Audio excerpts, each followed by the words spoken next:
Welcome students in first online class of chemistry. Chemistry का आज ये पहला क्लास है और पहला चैप्टर, पहला एपिसोड स्टार्ट हो रहा है रासायनिक अभिक्रियाएं एवं समीकरण। इस चैप्टर को स्टार्ट करने से पहले, जैसे चैप्टर में नाम दिया है रासायनिक अभिक्रियाएं, तो पहले इस पे हम बात करेंगे, फिर इस पे चलेंगे हम। दो वर्ड पे आप रिकॉल कीजिए, आप 7वीं या 8वीं में ये नाम पढ़े होंगे, भौतिक परिवर्तन या रासायनिक परिवर्तन। नहीं पढ़े कोई बात नहीं, चलिए हम पढ़ाते हैं, 2 मिनट में बस क्लियर कराते हैं। भौतिक परिवर्तन, परिवर्तन का मतलब क्या होता है? बदल जाना। बदल जाना, बर्फ से पानी बन जाना, पानी से भाप बन जाना, दूध से दही बन जाना, कागज से जलकर राख बन जाना, ये सब परिवर्तन। परिवर्तन 2 प्रकार के होते हैं, भौतिक परिवर्तन और रासायनिक परिवर्तन। इस परिवर्तन में भी कुछ बदलता है, उसकी अवस्था बदल सकती है, कुछ आकार बदल सकता है, रंग रूप भी बदल सकता है। रासायनिक परिवर्तन में भी बदलाव होता है, रंग रूप आकार सब बदलता है। भाई अंतर क्या होता है इसमें?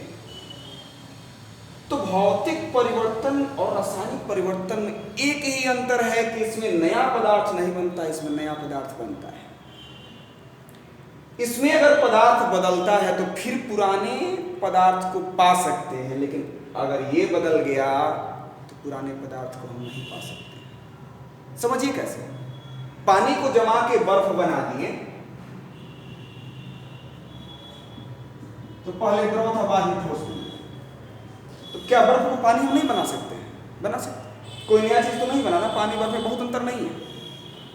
इसमें एग्जाम्पल देते हैं आपको, दूध से दही बनना। दूध से अगर दही बना दिए तो क्या दही से फिर दूध बनाएंगे आप? नहीं बनाएंगे, नया पदार्थ बना है। फिर दही से दूध नहीं बन सकता है, बर्फ से फिर पानी बन सकता है। इसमें मतलब जो परिवर्तन हुआ उसको उल्टा कर सकते, उसको उल्टा नहीं कर सकते हैं। चलिए एक एग्जाम्पल और बताते हैं। इसमें हम लोग क्या समझ में आया कि पदार्थ को नया बनाने के बाद फिर पुराना पदार्थ वापस नहीं ला सकते। एक और बात कहा गया, 2 ही बात। भौतिक परिवर्तन और रासायनिक परिवर्तन में अंतर करने के लिए 2 बात बताया गया। पहला बात कि अगर परिवर्तन हो गया फिर पुराना पदार्थ वापस बना लेते हैं तो उसको भौतिक कहते हैं, और पुराना पदार्थ वापस नहीं पा सकते तो उसको रासायनिक परिवर्तन कहते हैं। एक और बात बताया गया कि इसमें नया पदार्थ नहीं बनता, इसमें बनता है। कागज ले लिए हम, कागज, बात समझ में आए तो बताइएगा, नहीं तो अगले एपिसोड में आपको करके दिखा दूंगा मैं। कागज को फाड़ देते हैं, एक बड़े से कागज को फाड़ के टुकड़ा टुकड़ा कर देते हैं तो बड़ा कागज से छोटा कागज हो गया, लेकिन रहा कागज ही ना रहा जी, दूसरा कुछ तो नहीं बना। लेकिन कागज को जला दिए, कागज था वाइट, राख हो गया ब्लैक, वो था भारी, हो गया हल्का, बदल गया ना। कागज से राख बना, फिर राख से कागज नहीं बना सकते। इसमें नया पदार्थ बनता, उसमें नया पदार्थ नहीं बनता। बस इतना ही चीज समझिए। तो भौतिक परिवर्तन और रासायनिक परिवर्तन लगभग आप बेहतर तरीके से समझ गए होंगे। नहीं समझेंगे मैसेज कीजिएगा, आप फिर समझाएंगे उसे। तो रासायनिक परिवर्तन जिसमें नया पदार्थ बनता है ना, रासायनिक परिवर्तन जब भी आपको देखने को मिलता है, समझिए कि वहां रासायनिक अभिक्रिया हुई है। समझाने के लिए बात कहा जा रहा है, डेफिनेशन मत लिखिएगा कि रासायनिक परिवर्तन जहां हुआ वहां रासायनिक अभिक्रिया होता है। हम समझाने के लिए बोल रहे हैं कि जहां रासायनिक परिवर्तन आपको दिखाई दे वहां रासायनिक अभिक्रिया है। एग्जाम्पल में लिखिए, दूध से दही बनना, लोहे का जंग लगना, लकड़ी का जल जाना, कागज का जल जाना, पेट में खाना का पचना, रासायनिक अभिक्रिया। रासायनिक परिवर्तन जहां होता है वहां रासायनिक अभिक्रिया है। रासायनिक अभिक्रिया की डिफिनीशन की बात करें ना, तो ऐसे डिफिनीशन होता है कि रासायनिक अभिक्रिया उसे कहते हैं जब एक पदार्थ, जब 2 या 2 से अधिक पदार्थ मिल करके 2 या 2 से अधिक नए पदार्थ बनाते हैं। ये बहुत सटीक डिफिनीशन नहीं है। कहा जाता है कि 2 या 2 से अधिक पदार्थ, यहाँ पर देखिए एक ही पदार्थ मिलकर नया पदार्थ बना देता है ना। तो रासायनिक अभिक्रिया का सटीक एक डिफिनीशन हम बता रहे हैं, उसको ध्यान दीजिए कि जब एक पदार्थ अकेले, ध्यान दीजिएगा, जब एक पदार्थ अकेले या किसी दूसरे पदार्थ के साथ मिलकर या अभिक्रिया करके एक या एक से अधिक नया पदार्थ बनाता है, उसी को हम रासायनिक अभिक्रिया कहते हैं। एक बार और सुना रहे, सुन लीजिए, याद अगर माइंड में फिट बैठ जाए तो बहुत अच्छा है, नहीं तो नोट का इंतजार कीजिए। जब एक पदार्थ अकेले अथवा किसी दूसरे पदार्थ के साथ मिलकर एक से अधिक या एक नया पदार्थ का निर्माण करता है, उसे हम रासायनिक अभिक्रिया कहते हैं। डेली लाइफ में अगर पूछा जाए ना कि रासायनिक अभिक्रिया हुआ है बताइए कैसे, लेबोरेटरी में तो हम जाके पता कर लेंगे कि रासायनिक अभिक्रिया हुआ है कि नहीं हुआ है। रासायनिक अभिक्रिया कुछ विशेषताएं होती हैं, अगर उन विशेषताओं में से कुछ दिखता है तो समझिए कि रासायनिक अभिक्रिया हुई है। एक होता है रंग में परिवर्तन, रंग बदल जाएगा उसका, मे बी ये अगर नहीं दिखता है उसकी अवस्था में परिवर्तन होगा, ठोस से द्रव बन जाए, द्रव से गैस बन जाए, मतलब ये अभिक्रियाओं की विशेषताएं हैं कि उसका रंग परिवर्तन हो सकता है, अवस्था परिवर्तित हो सकती है, तापमान में परिवर्तन हो सकता है। कहने का मतलब कि गर्म है तो ठंडा हो गया, ठंडा है तो गर्म हो गया, ये भी हो सकता है। और छेद का निर्माण हो सकता है। अब देखें ना, खैनी की दुकान वाले लोग लेके आते हैं चूना, वो आटा के जैसे पानी में डालते हैं, चावल के जैसे खोलना स्टार्ट कर देता है, दही के जैसे पदार्थ निकलता है, वो छेप है।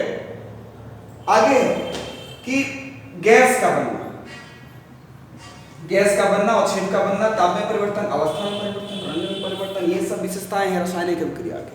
इसमें कुछ विशेषताएं आपको देखेंगे, जरूरी नहीं कि सब के सब ही दिखाई दे, तो वो रासायनिक अभिक्रिया। रासायनिक अभिक्रिया की डेफिनेशन जान ली, दो डेफिनेशन और इंपोर्टेंट है, इसको जान ली।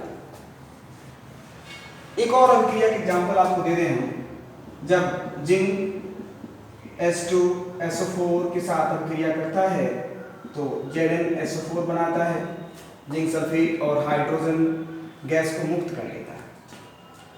दो वर्ड और आपको बताते हैं, अभिकारक और उत्पाद।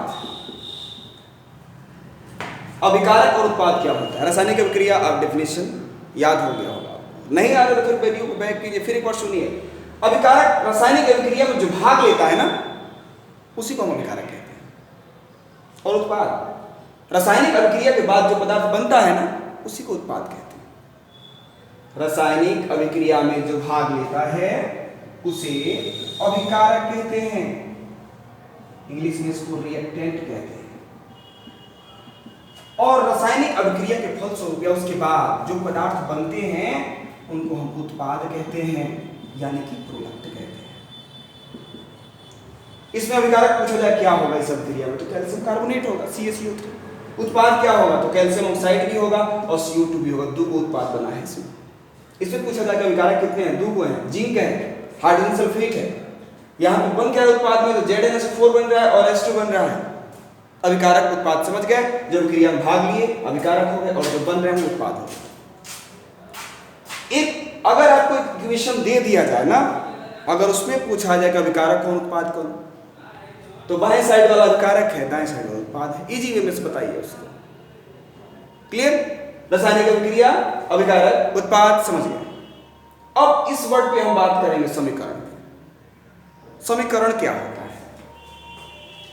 एक रासायनिक जब अभिक्रिया होती है, आपने क्या किया कि इसी को कैल्शियम कार्बोनेट को गर्म जब किया आप, तो कैल्शियम ऑक्साइड या CO2 बन गए, दो चीजें है ना। गर्म इसको नहीं किया जाता है।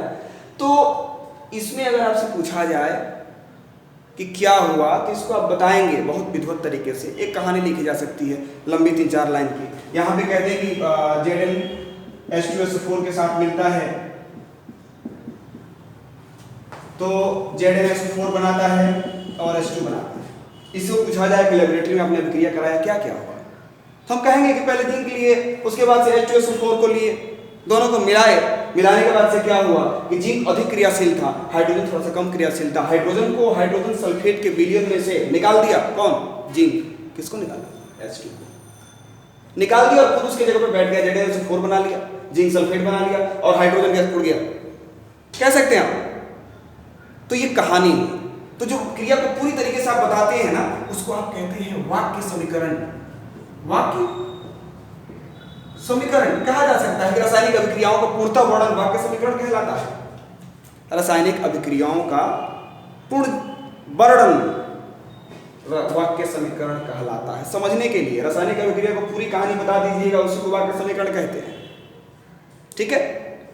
और इसमें कहा जाए, एक आता है इसके बाद शब्द समीकरण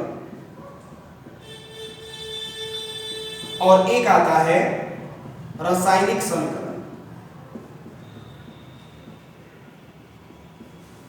इन तीनों वर्ड को समझने के लिए क्यों इसे यूज पड़ता है? एक कोर्ट कचहरी में कुर्सीनामा बनाया जाता है कि इनके इतने लड़के थे, उनके उस लड़के के उतने लड़के हुए। वो कितने लड़के थे उससे समझने से बढ़िया है कि एग्जाम्पल आपको रामायण से हम बताते हैं। कुर्सीनामा हालांकि पत्नी को लोगों तो अलग नहीं किया जाता है, लेकिन वैसी स्थिति थी।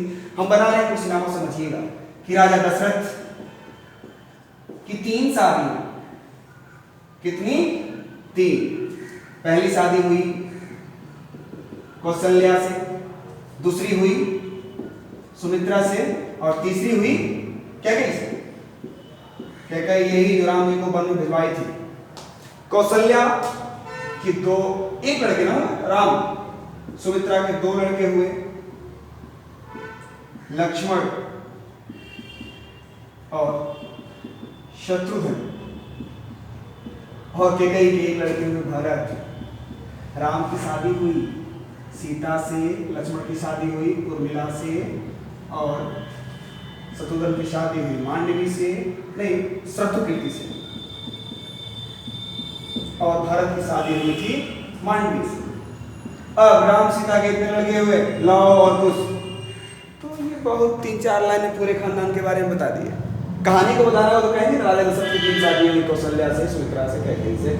कौशल्या और दशरथ के शरीर से 1 पुत्र हुए श्री राम, लक्ष्मण और सुमित्रा के शरीर से 2 पुत्र हुए लक्ष्मण और शत्रुघ्न। लक्ष्मण की शादी उर्मिला से। कहानी कहते जाएंगे तो कम से कम इसको 2 पेज में लिखा जा सकता है ना। तो पूरा 2 पेज में लिखने का मतलब वाक्य समीकरण, और उसी को शब्द लिख दिए तो उसको शब्द समीकरण कहते हैं। उससे भी इजी 3 तरह की बातों को बताया। mg प्लस को 2 बनाता है MgO। उसका फायदा क्या हुआ जिसके पहले बनाए थे कि कम देर में बहुत जानकारी हमें मिली है। तो इसको वाक्य समीकरण लिखेंगे तो कहेंगे कि मैग्नीशियम का 1 अणु जिसमें 1 परमाणु है, वो ऑक्सीजन के 1 अणु जिसमें 2 परमाणु है के साथ जब अभिक्रिया करता है तो मैग्नीशियम ऑक्साइड बनाता है, कहेंगे। तो वो कहानी को वाक्य समीकरण कहते हैं। और उसी को जब हम शब्द के रूप में लिखते हैं, जैसे यहां पे हमने लिख दिया मैग्नीशियम,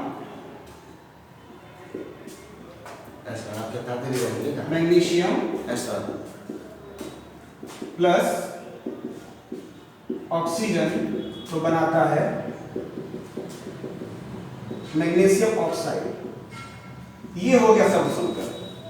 और उसी के जगह पे जब उसके संकेत का हम यूज करना स्टार्ट कर दिए, बस संकेत दिखाया तो वो हो गया रासायनिक समीकरण। सबसे शॉर्ट फॉर्म होता है कि जब रासायनिक अभिक्रिया में भाग लेने वाले अभिकारकों और उत्पादों की जगह पे उनके संकेतों का प्रयोग किया जाए तो उसे हम रासायनिक समीकरण कहते हैं। आज के वीडियो को इतना ही रखा जाए। आपको जो समझ में आता है वो भी हमें बताइए, अगर जो समझ में नहीं आता है उसको तो जरूर बताइए। आपकी शिकायत और सुझाव का हमें इंतजार रहेगा कि आप हमें बताएंगे। आज के लिए बस इतना ही। घर में रहिए, कोरोना से बचिए और ऑनलाइन क्लास का एंजॉय कीजिए। बोझ बना के इसको न पढ़िए। घर में बैठे हैं, खाली मत बैठिए, समय का उपयोग कीजिए, पढ़िए। Thank you.